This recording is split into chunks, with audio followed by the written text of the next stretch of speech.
go. Streaming from South Africa to the world. This is the Stonks Go Moon podcast. What just happened? We break it down so you don't have to. Welcome everyone to the Stonks Go Moon podcast. My guest today, Ayesha Tariq, co-founder of TraderAid and author of Banking on the Market. Welcome back to the pod.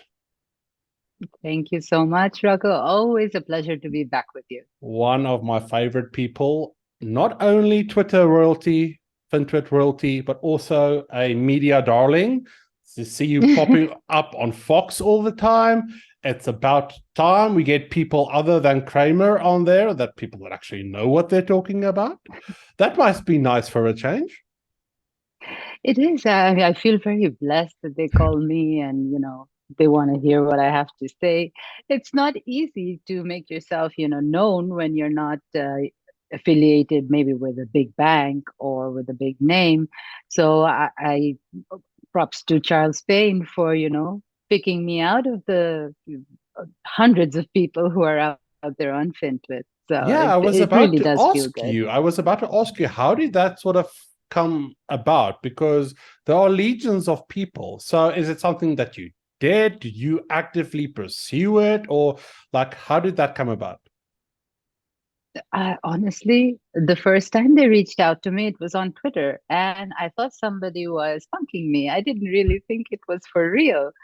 And it honestly, not until I was sitting in front of the camera and, a guy came on and said, you're going to be going on in 5 minutes. And then it just hit me that, oh my God, I'm going on Fox with Charles Payne. So, it was through Twitter. And quite possibly, everything that I'd been tweeting and to do with my write-ups and things like that. So before we kick off into macro, your experiences with Twitter at the moment, or as it's now known, Elon's Twitter. It's not Twitter, it's Elon's Twitter. I said to you the other day, you don't have a blue check mark. I can't have a blue check mark, not because we don't want to, it's because we can't, right? It's not available. Yes. And which means that I see content, I don't see you, I don't see Mayhem. Is that something that you've experienced as well? So yes, it is. And I do feel that with I've lost certain level of engagement. One or two of my tweets, if they do go semi-viral, let's say, that's when, people start engaging and I get a whole bunch of followers, but then there will be days without anyone, not the same level of activity as before. So yes, that's happened. In fact, I don't see you also a lot. I see people who have blue check marks a lot more. I've lost some of my notifications. So there have been some changes. But in terms of bots and impersonators, I don't see any meaningful positive change there. So I don't know what's happening. Maybe it's taking longer than expected. Is it something I'm interested now with it being like it is, and you grew that account of yours tremendously. Are you starting to look at other platforms, or is it a case of, okay, we'll sit through this and see what happens? To be fair, Twitter is the easiest platform to be on. I have to say this. I know that you're limited by characters, but I still think it's the easiest to get started. It's the easiest to post. The app works. The website works. Despite all the issues that we have with Twitter, it's the easiest to get very good on or to be very quick with. So while I did think about exploring, say, Instagram, and I have a almost non-existent Instagram, it's just too challenging, honestly. I mean, I found using the app and all very challenging. Doesn't lend itself well to finance. No, that's why I was wondering. But they are going to increase. Elon said it's going to increase to 4,000 characters or something, which would make it more like a de facto LinkedIn, I guess, which would help. So let's get right into it. Macro for 2023. Where are we? What sort of sectors are you looking at? Because I saw your fabulous email. It's Banking on the Market. For those that do not know, it's a research newsletter that you should go and subscribe if you haven't. And it talked about defensive stocks. And in this period where we are now, nothing really does well. So it's about sort of picking the, what does the least worst, if I can put it like that. Absolutely. So you've said it very well. So basically, let's take a step back and say what the major drivers are for 2023. Yes. So the major driver is going to be central bank policy, without a doubt. We are still in a policy tightening regime, and I don't think the Fed blinks. So I do think that we are going to see a higher level of interest rates even from here. And I do think that they are going to hold this level for a while. I don't see anything different with the ECB either. So what we have right now is a very tight regime. We're not seeing the level of unemployment that people are thinking that that coincides with the recession. But regardless of that, I think the Fed has been effective in bringing down demand, as we can see from the inflation numbers. But the one thing that nobody's talking about, and I think they really should be talking about, is the quantitative tightening, right? So the money that is being vacuumed out of the system, that's a very important factor over here. And when you have liquidity coming out of the system, this is when stocks, companies, bonds, everything starts to falter. This is what will actually push us over the edge into a recession, I believe. Okay. And we might even have a credit event, which could, be somewhat disastrous. Maybe it won't be as bad as 2008, but it could be somewhat disastrous for the economy. Having said all of this, we have, positive effects coming from China, the reopening of China. And so that could be driving demand to a large extent. So we have these are, let's say a few of the opposing forces, that are going on. And then, of course, we have an overarching energy crisis as well. So with all this in mind, I think that what we're looking at is a slowdown, if not a recession, right? I already think parts of the economy is already in a recession, and even the global economy. Yes. So in an environment like this, nothing does well. Nothing does well in a recession, unfortunately. Yeah, it's funny because people think 2023, new year, new start. It's the same period that we are in. Like a year is a man-made construct. It's not 1st of Jan. Everything's different. No, we're exactly in the same period, and nothing. But we tend to forget all those things and just focus on new stuff, new year, and whatever the case may be. No, absolutely. And I think we have a very short-term view of the market sometimes, and that may not always be a bad thing, because when you are in a slowdown, when you are in a recession, it's not a bad idea to slow down yourself and take a step back and look at your portfolio and look at what could be working. So yes, you're right. My preference is still the defensives. It's still consumer staples, some healthcare, some industrials, some utilities. And I say some in all of these because even within these sectors, it's not like everything will do well. So you have to look at the companies, you have to look at what's going on. The other sector I think that could have a boost is clean energy because of the Inflation Reduction Act. So that's being driven again by policy, but this time more, fiscal policies. So that's an interesting area to look at. But again, these stocks as well are not, stocks that have been around for very long. Some have, some haven't. So do your homework. My point is, even if you're looking into the defensive sectors, you're looking into these sectors, I would still say, please do your homework. So one word that is clearly being omitted almost from everyone is tech.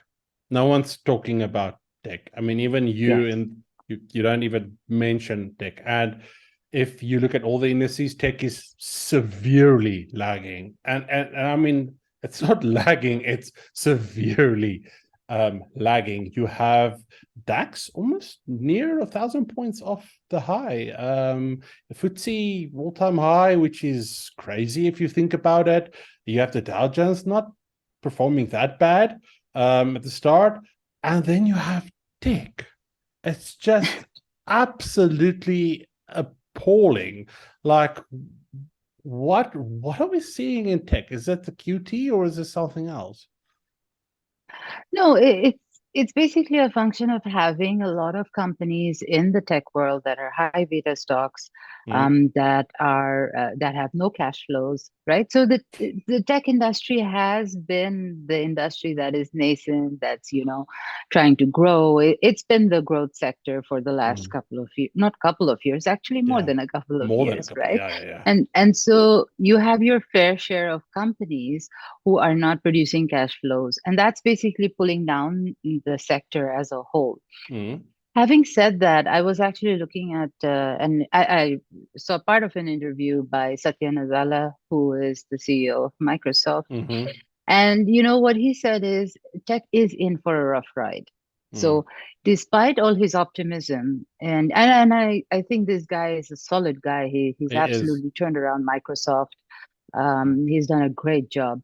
And if he's saying that, tech is in for a rough ride in the next couple of years, we should listen, because he knows. He knows, absolutely. Right? And I think maybe the tech deserves a little bit of a re-rating here, So there are a lot of companies that, sprung up and decided to IPO because, liquidity was ample, money was cheap, and, they could do it on their own. They could IPO. But I think one thing that we could probably be seeing out of all of this is some sort of consolidation in the industry. So you might see, this year will be a tough year, but going forward, what you might see is a lot more acquisitions, a lot more mergers, buyouts, right? So with the share prices being so low, for many of the smaller companies, you might see a lot of the bigger companies acquire better technology, or try to consolidate their technologies by acquiring some of the smaller companies. Interesting. That's I wanted to ask you there, is like, with it being so low, are you sort of fancying picking up some of those companies at low prices, or is it too soon to be thinking in that direction? Personally, I think it's still too soon. Okay. I don't think we've seen the extent of damage as yet. So what we're closing out right now is 2022 Q4 earnings. So this should give us somewhat more of, an idea of what we should see next year. Because you'll get all the guidance for next year and all of that as well. But at the same time, what we've noticed, or what I saw in an interesting chart, is that a lot of these tech companies are there's a lot of put buy on these tech companies, even on the bigger names now, right? So I don't think I'm the only one who's looking at it this way. I think there are definitely, there are few analysts who are not, but most people are still realizing that it's not tech's time just yet. But I am waiting for that, and when the market turns, for sure I'll be buying. Looking at, we spoke about energy a bit, and like energy, it's like to say energy was alpha in 2022 because that was the best performing most asset class. And in South Africa, we are having a crippling electricity crisis. But it's not only us, right? It's a worldwide phenomenon. There's like this energy crunch. There's almost this battle going on between climate activism and the old guard, right? The oligarchs. And how does energy play out for you? And I'm not asking you to predict anything, because we can't predict, we can only follow. But what are you seeing? What are some of your insights? So look, you're right. We're at a very interesting point right now where we have an impending recession or impending slowdown where energy prices should be falling, right? And a lot of those falling prices have also led to, the CPI coming down. However, the energy companies still remain quite buoyant, let's say, right? So the prices are still quite high compared to where energy is. So you're seeing a little bit of a divergence over here. And I think one possible reason for that is that in the last couple of years, one thing that we've realized is we need to invest more in energy, in the energy Mm. companies. Yeah. Please tell So this to our government. not just yours, Any many government, yeah. governments. So I think sometime last year, I did this podcast with a friend of mine, and we discussed a lot about, this same issue where there's, Mm, not enough investment in the energy sector at all, mm, right? So whatever it's a finite resource, I understand that, but we're making it even more finite mm, by not investing enough in the sector. And a good thing that he pointed out is that while yes, governments want to move to clean energy, and we should at some point, but you can't just pull the plug, you mm. know, and say, "Hey, let's switch to clean energy tomorrow," because it Yes, doesn't work that way. So yes. there should be an overlap, at least for some point in time, where we continue to invest. So we're not what I'm trying to say is we shouldn't be taking the investment out of old energy and putting it in new energy. That's Yeah, what I'm trying to say, absolutely. right? No, because I saw as well some of the ESG big boys backtracking and saying, hey, we can't do this. This is irresponsible to our shareholders, after coming out and saying, well, this is the new route we are taking. So there was a quick backtrack. There was a very quick backtrack to say, hey, this is Yes, we can't do this. It's a realization. So now we're sort of at a yes, catch-22. You have people, but in that catch-22, if you're on the right side, there will be opportunity. absolutely. So Yeah, just to yeah. leave you with one thought, Yes. one of the biggest companies that Warren Buffett bought last year, or Mm, one of his biggest investments last year, was in Occidental Energy or mm, Occidental Petroleum. mm. So Yeah. that should tell you Read something. into it what you want, because there are states in America where they want to ban EVs from 2035. Not So ban I heard. fossil fuel. Yeah, not ban. So it's fascinating. We've gone, some places want to ban uh, combustion engines by 2035. Some people want to ban EVs by 2035. It's a fascinating period, just so confusing. Very confusing. Yes. Let's move to China. There was, at this point of recording, it's breaking news. It's so fresh. We haven't had actually time to dig into it, but we can discuss it. China's come Sure. out with data saying the population, the birthing figure has slowed down, decreased dramatically, and that has severe impacts on any economy. And I think that news, I wonder if it's going to offset the good news of the opening up and this news coming out. People are going to go, But that's more of a long-term picture, isn't it? It is. So I think a lot of people have talked about the, deflation coming out of China, Yeah. and they base their theory on this, on the fact that, the birth rate is slowing. Now, the Chinese put this in, I think, if I'm not mistaken, in the 1980s, right? So where Mm. you couldn't have more than one child, One child and policy, yes. Yes. yes. So I think they did it for a good reason at the time, but they didn't really reverse their decision as much as they should have, and Yeah. this is what we see now, almost 40 years later, right? Yeah. Now the thing is, we understand what happens when there is a reduction in population. Obviously, you have fewer workers, and their economy is based on the worker economy, right? Having people to work. Mm-hmm. That's one. And then the second thing is consumption as well. So China has become the second biggest consumption economy in the world now, after the United States. So if we don't have enough consumption and we don't Mm. have enough production, then we're probably looking at a situation where we do see deflation, which is never good for the world in general. So I think this has much longer term impacts. I doubt that this has any immediate impacts obviously this has been in the making for years Yes, now, 4 right? years. Yeah. So it's not something that, just happened yesterday. The news broke today, but Mhm. it's been in the making for the last few decades. Yeah. Um, And it's I also think what's not, more important, it's more a global problem as well. It's not just China. If absolutely, you look absolutely. at, from my personal perspective, it's a very hard case to make for any married couple in their 20s, unmarried, whatever, I'm not judging, to have children and basically raise them in this environment and in this economic circumstance. Because if you look at the 80s, 90s, those were wildly different times, right? There's a popular Hmm. TikTok term as well now. It's DINK, double income, no children or no kids.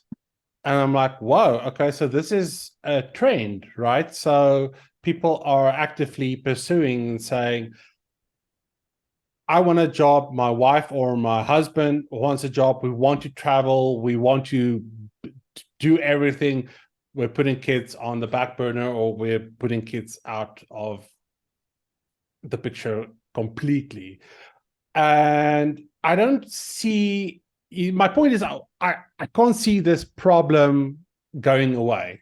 That's my problem. That's sort of where my brain is at the moment. No, absolutely. I think, well, this is more of Because a social debate, and I think a lot of yeah, people, but what's the incentive?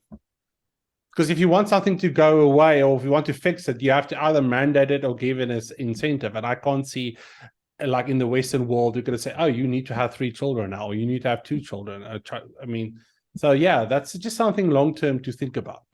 no, absolutely. And then how do you mandate it? I mean, families will say, who's going to pay for my kids? Who's going to pay for college? Who's going to pay for, maintaining Yes. them? I mean, and kids are expensive. You and I know that. Um, Yeah. but at the same time, there's not enough money in the world that would stop me from doing it. So Absolutely. Absolutely. Ayesha, thank you so much for joining me. Before I let you leave, a question from Twitter. We dealt with the one that said the 3 sectors that you're watching. Twitter wants to know, do you see an escalation in conflict between China and Taiwan? Remember China and Taiwan? That was something that happened. yes, Is that still somewhere on your radar? no, it isn't. Ooh, I think China has bigger problems right now. And okay. I don't think that Taiwan is, at the moment, is an issue that they really want to get into. Yeah. So as far as they are concerned, they see Taiwan as part of China, Mm-hmm. and that's how they're looking at it, regardless of how the rest of the world looks at it. And they're maintaining that policy for now. I don't think that it's wise for them even to get into all of this with what's happening in their own country or what's happening, with their own economy right now. So I think they will stay away from, meddling very much. Interesting perspective. Aisha, thank you so much for joining me today. If the listeners want to go and connect with you and find out more about what it is that you do, where can they do that? I think Twitter is the best place. You have all my links on Twitter, so And it is what it we'll is. put all the links in the comments. And I again implore people to go and check out your Substack. It's called Banking on the Market. Very, very, very well done. Like I said, I read the one this morning. Extremely interesting and valuable insights, and it's really good work that you're doing with it. Thank you so much. To our listeners, peace, love, and prosperity, and we'll catch you in the next one. Cheers.